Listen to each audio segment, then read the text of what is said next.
Hey everybody, Raven here, and today I have some amazing local coin shop pickups, and I am really excited to get in this video with you guys because there are some awesome key date stuff, some bullion. We got a little bit of everything. Let's start it off with the 6 decades of American coinage. Now, ladies and gentlemen, I don't buy a lot of these sets simply because a lot of times they are polished or cleaned, but I do look at them closely when I see something like this where all the coins are original. There's no cleaning.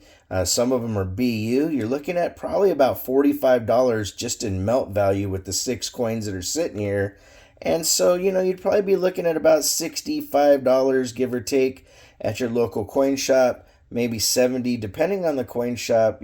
Prices are subjective for these places because, you might have the guy look through here and say, okay, well, there's 3 BU coins, and he's going to charge you the BU price for these, and he's going to charge you a little over melt for these. And that's where you get kind of a subjective pricing on things.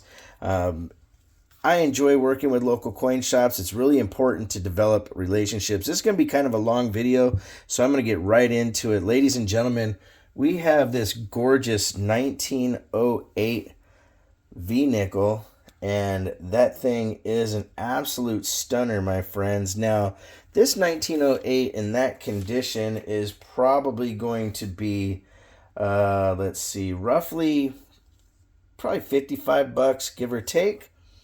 Up next, we have this insanely nice 1904. Now, this one here is a better date, and this is brilliant uncirculated. You're probably looking at about $175 to $200, depending on which coin shop you go to.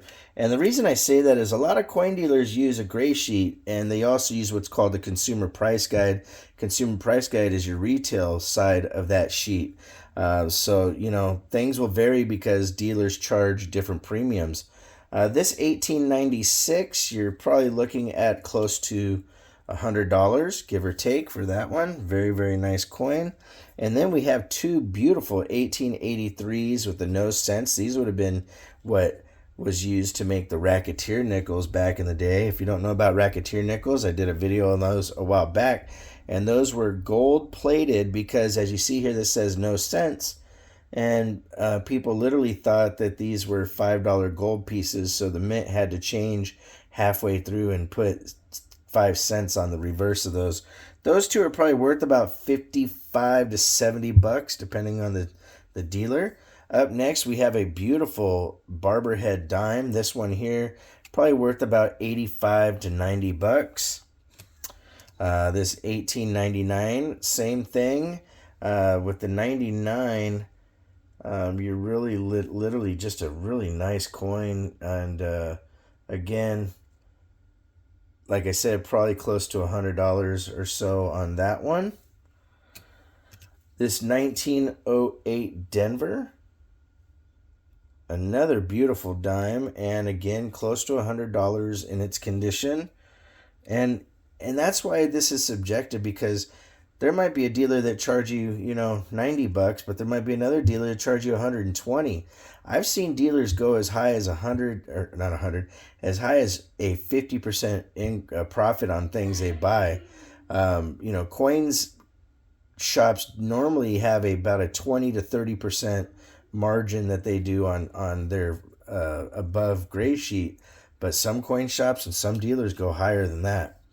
Next up, this 1901. This dime is a prime example of something that literally is a just beautiful, gorgeous dime, and in its just regular condition is probably worth about $95, give or take. But because of this toning and being natural toning, you're looking at a premium that could go up to $150 or so, maybe even higher. It really depends on the dealer because, if they want to charge a certain price for it and they can get it, they will. All right, 1936 San Francisco Buffalo nickel. Ladies and gentlemen, that one is an absolute beauty. Probably about a $40 or so coin, maybe a little higher. 1913 Buffalo Type 2. Again, another really nice nickel. This one's in great condition, probably about $50, give or take. Now, coming up next, we have a 1932S key date Washington silver quarter. In this condition, you believe it or not, you're actually looking at probably close to $100 for that coin. That's a key date, hard to get. Its buddy coming up next, which is in nicer condition and considered a key date as well, 1932 Denver. Now, this one here is going to be probably worth about $140, $150, give or take, again, depending on the dealer. And, of course, even the relationship you have with the dealer. Relationships are key. All right, next thing up, we have a beautiful 1927 standing Liberty quarter. I know somebody would probably give me some grief about that if I didn't correct it real quick. Very nice coin, and this one in its current condition, you're probably looking at about $50, give or take.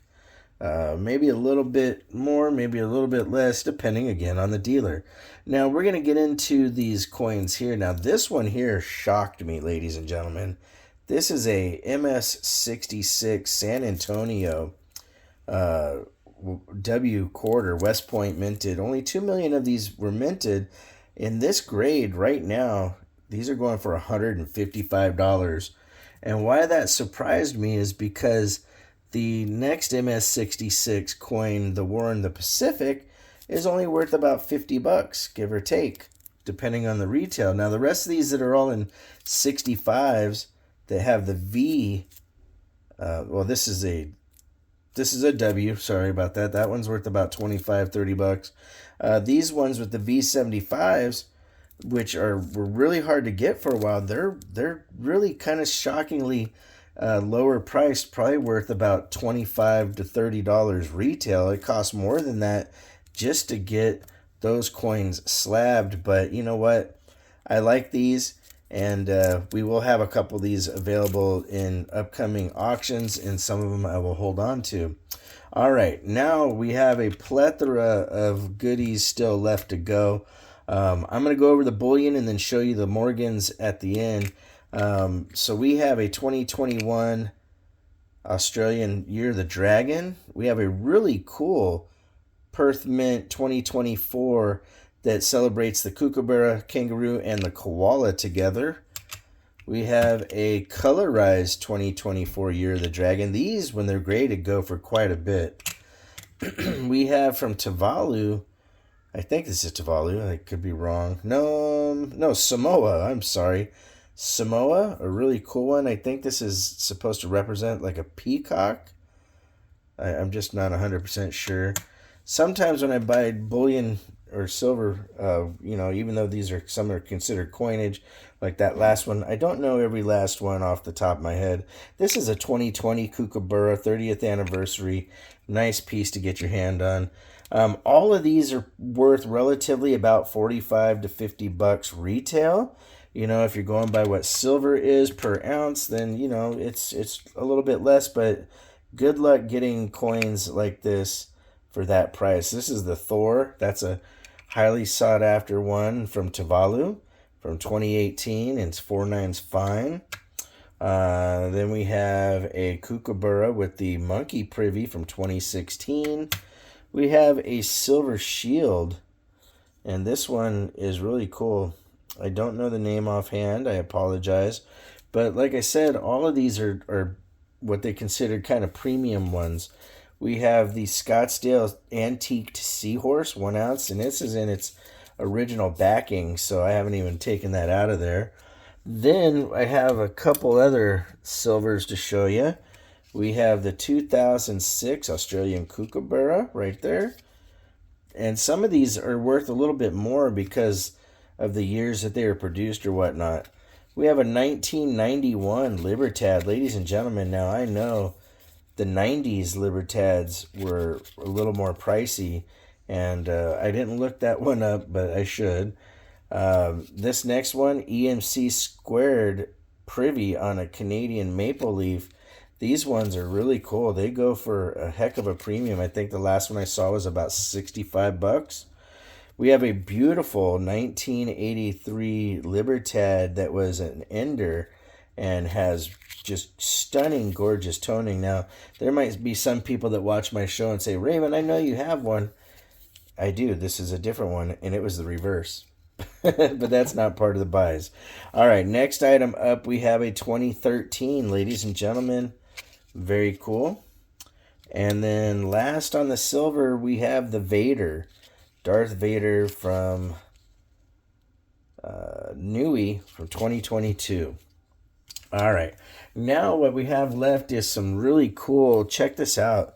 These are copper 2024 Libertads, ladies and gentlemen. They had two of those when I was there. These are the same ones, so I'm not going to go through both. And these are matched too, so I'll show you what they are. It is a Libertad 1 ounce triangle coin.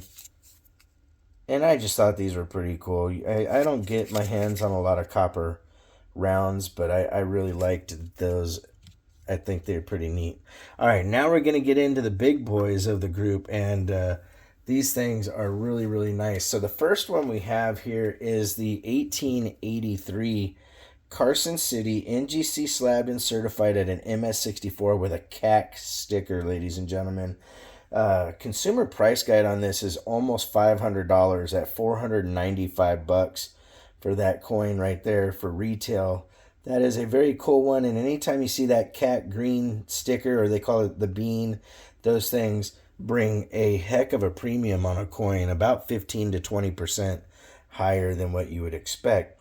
This 1900 Nolans, ladies and gentlemen, at an MS66. Consumer price guide has this one at about $420. And then last but not least, 1921 Morgan Silver Dollar MS65. In this condition, you're looking at about $160. I hope that helps you guys when you're out there looking at stuff to understand what pricing is on some things.